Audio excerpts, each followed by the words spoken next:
Hey, everybody. This week, Bryan, Chris, and I had a discussion about Queen, and afterwards, more gushing about Queen, and the discussion evolved to talent and not denying a band you don't like of their talent. Listen up.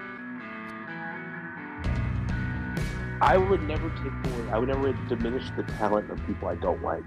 Like Pink Floyd or Led Zeppelin don't mean anything to me, but I would never take away how talented they were. Right. It's like objectively, just they're masters at what they do. They will write songs that I could never in my life achieve. It's just not for me. But like you still respect the talent it took. Mm-hmm. Absolutely. I mean, if you like songs about hobbits, that's fucking lame. But whatever, that's to each their own.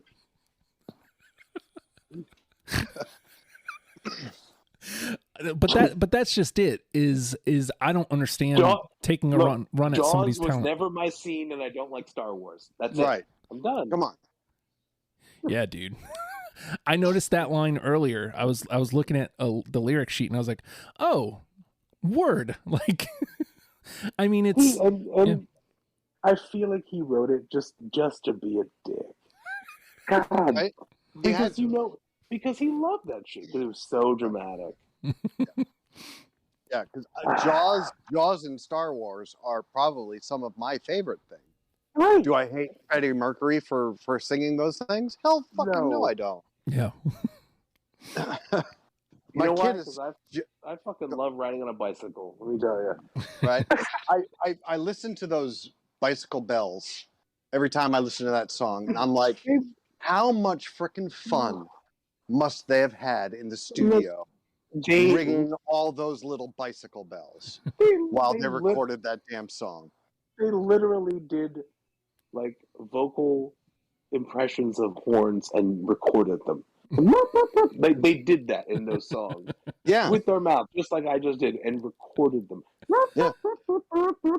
They're so brilliant. Like, just stop. Yeah.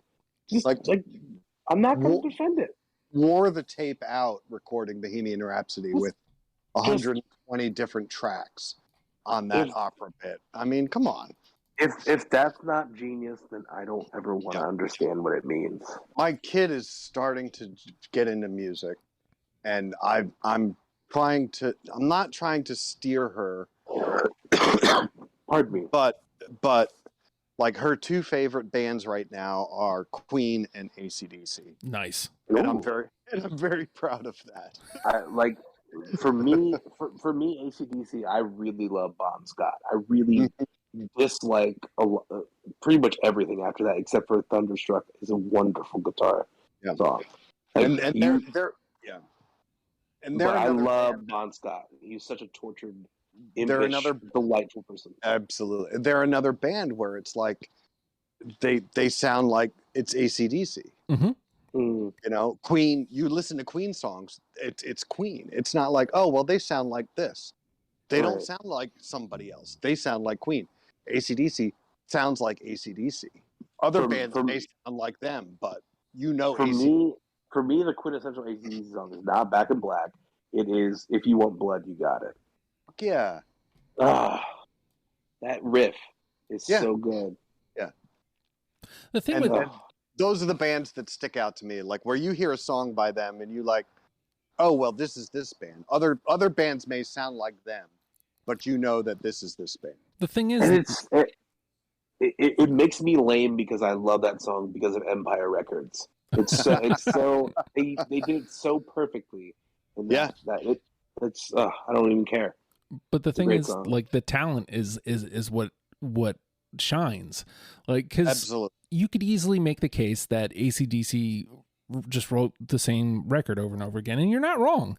But why reinvent the wheel if the talent is enough to keep writing that same record, but have it still somehow be different? And it's why Slayer is terrible, because they made the same record over and over again, and it didn't change. But AC/DC did it, and it was brilliant because they found that, like, keep it simple, stupid formula. And it's like,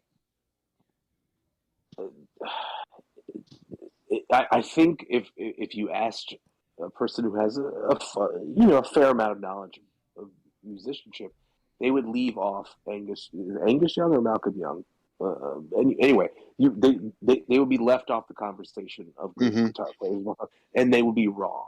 Right. Like, and I would leave them off the list, and I would be wrong about it. Like, they're just same thing with Creed and Brian May about being just, he is a genius of a guitar player. Period. It's like Boston, where they invented the effects that they used. It sounds like that. Like they just invented that sound to me. Yeah. You ain't gotta like them, but you damn sure better respect them. And if you'd like to hear the rest of that conversation, it is After the Fact number 107. You can get that by going to patreon.com/ohhijustin. Pledging $1 gets you in the door, and it gets you all sorts of great content, including every After the Fact conversation. And if you're interested in hearing our conversation on Queen, it will be the very next episode, so you just go forward one and push play.